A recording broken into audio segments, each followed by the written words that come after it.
Olá pessoal, tudo bom? Bem, nós vamos aí para o nosso último assunto, né, da nossa disciplina, que é a espectrometria de massas, tá bom? Mais uma técnica aí que a gente vai estar estudando. Então, eu vou começar falando um pouquinho da espectrometria de massas, né? Falando um pouquinho do histórico, né, dessa técnica. Bem, a espectrometria de massas, né, a gente começa a ter um despertar dos estudos, né, quanto a isso, lá no fim dos anos de 1890, que foi quando Thomson ele conseguiu determinar a razão que existe entre a massa e a carga do elétron, né? E aí, passado um pouquinho mais, em 1912, 1913, Thomson ele estuda os espectros de massa de gases atmosféricos.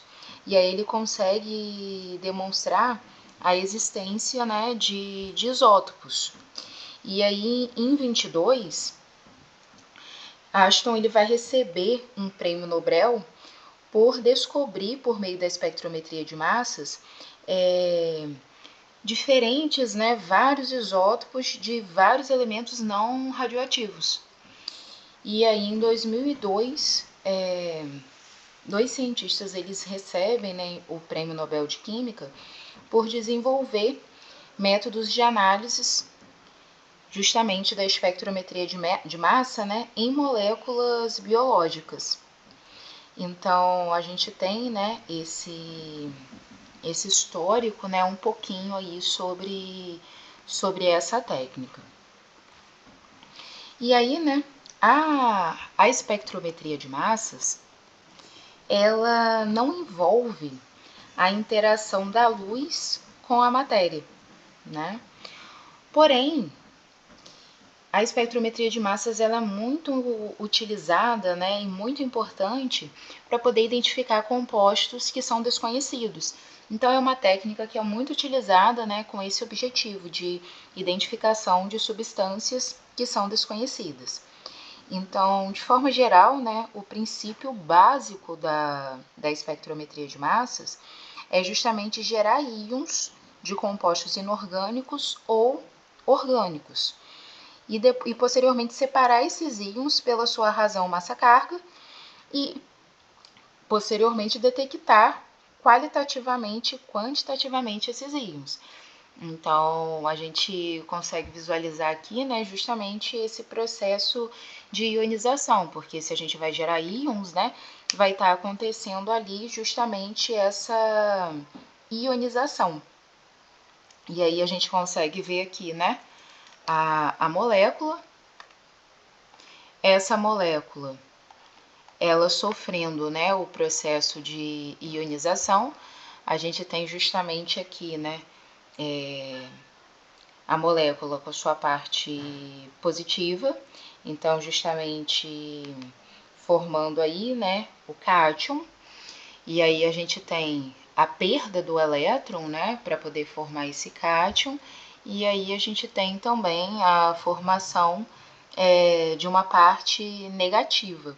E aí, por consequência dessa ionização, né, nós vamos ter fragmentos positivos, negativos, como a gente também tem formação de radical. Radical seriam justamente aquelas espécies que vão apresentar o elétron livre, né? E aí, quais são os objetivos, né, da espectrometria de massas? Justamente a gente tem caracterizar átomos e moléculas por medidas da razão massa-carga de seus íons, né? Ou seja, vai ser justamente a gente conseguir fazer essa razão da massa da molécula pela carga do íon, né? Outro ponto é identificar os compostos desconhecidos, quantificar os conhecidos e auxiliar na elucidação de estruturas moleculares. Então, a gente pode utilizar, por exemplo, a espectrometria de massas em conjunto com outras técnicas para a gente conseguir aí fazer essa elucidação de estruturas, tá? E aí eu trago aqui um exemplo da instrumentação, né, da espectrometria de massas. Então, a gente tem aqui a entrada da amostra e ela vai ser, né, vaporizada. Então, a gente tem aqui nesse ponto 1 a entrada da amostra e ela sendo vaporizada, tá? Ou seja, transformada, né, em vapor. Depois que essa amostra, ela entra, né, no espectrômetro, essa amostra aqui no passo 2, né, ela vai ser ionizada, para justamente a gente ter a formação dos íons. E também, né, os fragmentos dos íons. Esses íons, eles acabam sendo acelerados aqui, em um campo elétrico, né, nesse terceiro passo. E aí eles passam pelo campo magnético, que é justamente onde eles vão ter uma separação. E aí a gente tem justamente qual separação, né? Os íons com uma menor razão massa-carga, eles vão para um lado, e íons com maior razão massa-carga, eles vão para o outro. Então, com a passagem aqui nesse campo magnético, a gente tem essa deflexão, né? E aí a gente vai ter essa separação.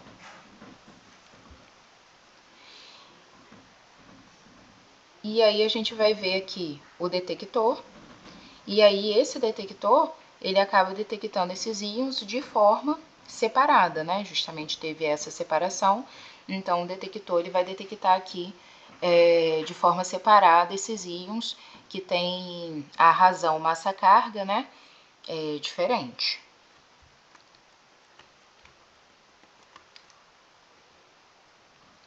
E aí, né, quais serão os componentes básicos, né, de um espectrômetro de massas? Bem, primeiro a gente tem aí essa fonte de ionização, né? Posteriormente, um analisador de massas e depois um detector, né? Então, vamos lá. Falando aqui da fonte de ionização, né? Essa fonte de ionização vai ser justamente onde vai acontecer a ionização da amostra para a formação dos íons, né? E aí, como que essa ionização ela pode acontecer? Aí eu coloquei aqui embaixo, né, os métodos de ionização. Como que essa ionização ela pode acontecer? Existem 3 formas dela acontecer, né? Pode ser através, né, da ionização por impacto de elétrons, ionização química, ou a ionização por elétron spray. O que acontece? A ionização, de qualquer forma, para ela acontecer independente do método, ela precisa que seja aplicada, né, uma energia térmica ou elétrica, tá? Porque vai ser graças a essa energia que a gente vai conseguir ter a ionização, tá bom? Então, vamos lá. Para a gente poder falar um pouquinho da ionização por impacto de elétrons, como que isso vai acontecer, né? Seguinte, a gente vai ter um feixe de elétrons que são acelerados, tá? Normalmente, a gente usa uma lâmpada de filamento de tungstênio que é aquecida, tá? E aí a gente bombardeia esse feixe de elétrons na molécula e aí causa a ionização dessa molécula, tá? Então, a gente vai ter aí, se a gente fosse escrever, né, em uma equação para a gente poder visualizar esse processo, a gente poderia dizer que a gente tem a molécula e aí a gente vai ter esse impacto, né, de elétrons na molécula, esse bombardeio. Então, a gente vai botar aqui mais elétron. E aí, a gente vai ter a perda do elétron da molécula, gerando aí uma molécula ionizada, mais o elétron bombardeado e o elétron que saiu, colocando aí mais 2 elétrons, tá bom? E aí, a gente pode pensar o seguinte, que as moléculas, elas, né, idealmente, vamos assim dizer, elas vão sofrer uma ionização somente, tá? Sendo que pode acontecer múltiplas ionizações. Então, a gente pode, ao invés de gerar um íon com uma carga mais 1, gerar íons com cargas maiores que 1, certo? Então, isso pode acontecer. Não é o que, vamos se dizer, normalmente acontece, mas pode acontecer. O ideal é a gente formar um íon com a carga mais 1, tá bom? Agora, o que acontece na ionização química, né? Algumas moléculas de gases, né, que têm baixo peso molecular, vão colidir com íons.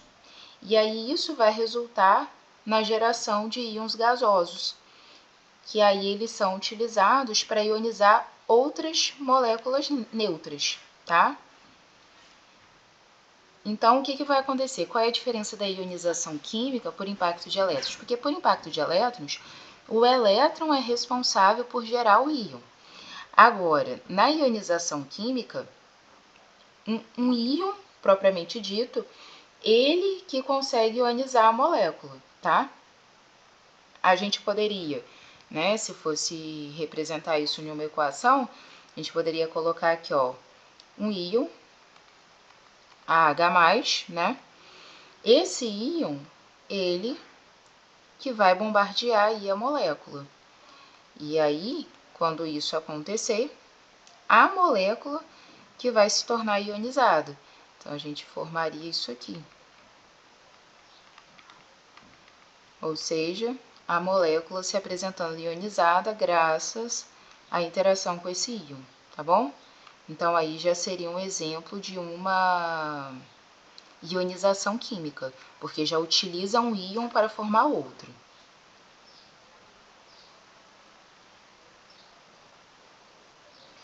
E aí, né, como que vai acontecer a ionização por elétron spray?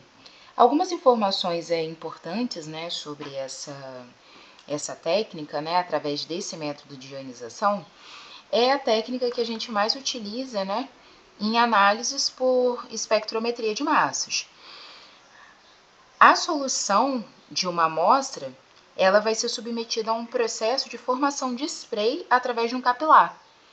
E aí, esse capilar vai ter um potencial com muitos volts, produzindo então um aerosol de solução com gotículas carregadas. Então, o nome sugere, né, electron spray.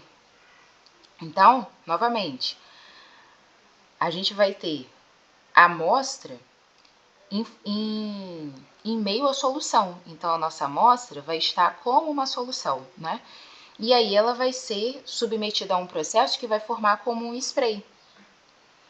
E aí, esse spray, né, produzido como um aerossol, vão ter gotículas carregadas, tá bom? Então, vai acontecer isso aí. Aí, o que acontece? A região onde as gotículas se encontram tem uma pressão quase que atmosférica, tá? E aí, por diferença de pressão, essas gotículas elas são lançadas para dentro de uma câmara que tem um vácuo muito alto. E aí elas se tornam cada vez menores, tá? E aí, ó, a gente pode analisar aqui, ó. Peraí, deixa eu descer que eu coloquei uma imagenzinha pra gente poder ver.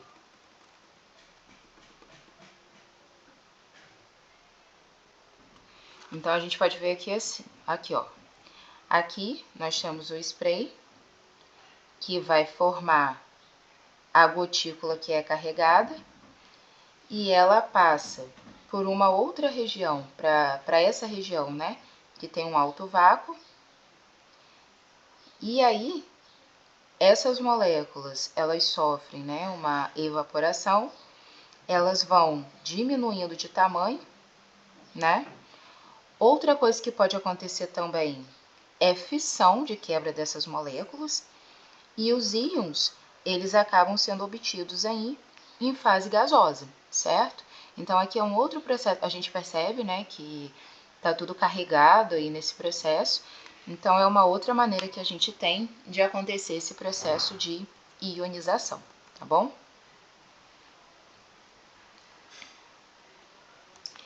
E aí, o que acontece? Depois que a amostra, né, ela é ionizada, né, esse feixe de íons, ele vai ser acelerado por um campo elétrico. E aí ele entra no analisador de massas, que vai ser essa região do espectrômetro de massa, onde os íons eles são separados de acordo com as suas razões massa-carga, tá? Essa expressão, né, massa-carga, é comum a gente ver expresso, né, dessa maneira aqui, ó, razão massa-carga. Isso aqui é uma notação muito comum na espectrometria de massas, tá bom? E aí, vamos lá. O analisador, né, ele pode ser quadrupolar ou por tempo de voo. Nós até temos outros analisadores, tá? Sendo que a gente vai dar um enfoque para esses dois tipos que, de certa forma, eles são aí os mais comuns, tá bom? Então, vamos lá. O analisador quadrupolar, eu coloquei a imagem dele aqui, tá? Esse é o quadrupolar. O que vai acontecer? Ele consiste em 4 hastes metálicas, né, cilíndricas, que são filtros de massa, né, essas 4 hastes aí, que vão permitir apenas a passagem de íons de determinadas razões de massa-carga. Então, existe aí uma seleção desses íons, tá? E aí, o que vai acontecer? O movimento dos íons nos campos elétricos é a base da separação. E aí, com o ajuste apropriado das voltagens das hastes, acaba sendo criado um caminho estável, né, para os íons de determinadas razões massa-carga passarem através do analisador para o transdutor, tá? Então, existe aí como uma seleção, né, de íons que vão ser passados. E aí, o que acontece? Acaba que tem íons que não correspondem a esse ajuste que é feito. Então, eles acabam se perdendo no caminho, né? E eles não participam mais daquele processo. Então, a gente consegue ver justamente essa ideia aqui, né? A imagem mostra isso. Nós temos essas 4 hastes, cada uma vai ter uma voltagem diferente. Nessa parte verde é onde passa o íon. E aí a gente vai ver se ele corresponde às voltagens que a gente tem aí nesses analisadores, tá bom? Se ele não corresponder, ele passa e não é percebido, tá bom? Agora, quando a gente tem um analisador por tempo de voo, esse analisador, né, é comum a gente ter essa sigla aqui, ó, que é o TOF. E aí, como que é, né, esse analisador por tempo de voo? Nesse analisador, os fragmentos de massa eles são acelerados com velocidades diferentes pela diferença de potencial, por uma DDP. E aí o tempo necessário para os íons percorrerem uma distância fixa até o detector está então relacionado de maneira inversa à massa do íon. Ou seja, os íons com uma baixa razão massa-carga vão chegar ao detector mais rápido que aqueles com a razão massa-carga mais alta. Então, cada valor de massa-carga é detectado em sequência, tá bom? Então, nesse analisador, a gente vê aqui, ó, a fonte de íon, o íon é acelerado e ele passa pelo tubo. E aí, essa distância, ela é fixa e tem uma diferença de potencial. E aí, dentro desse tubo, que também tem um alto vácuo, vai acontecer a separação dos íons, por essa razão, massa-carga, tá bom? Então, essa técnica, né, é uma técnica que, a partir desse processo, nós vamos conseguir gerar espectros, e esses espectros vão permitir que a gente consiga lá fazer a determinação da amostra, né, que é o que está lá no objetivo da técnica, né, que é a identificação de compostos. Sendo que essa espectrometria, né, ela é muito comum que esteja associada a outras técnicas, então ela funciona muito como um auxílio, tá bom? Então, é isso. Trouxe aqui um panorama geral para vocês, né, do que é a espectrometria de massas, tá bom? Qualquer dúvida que tiverem, é só me mandar mensagem. Um abraço para vocês.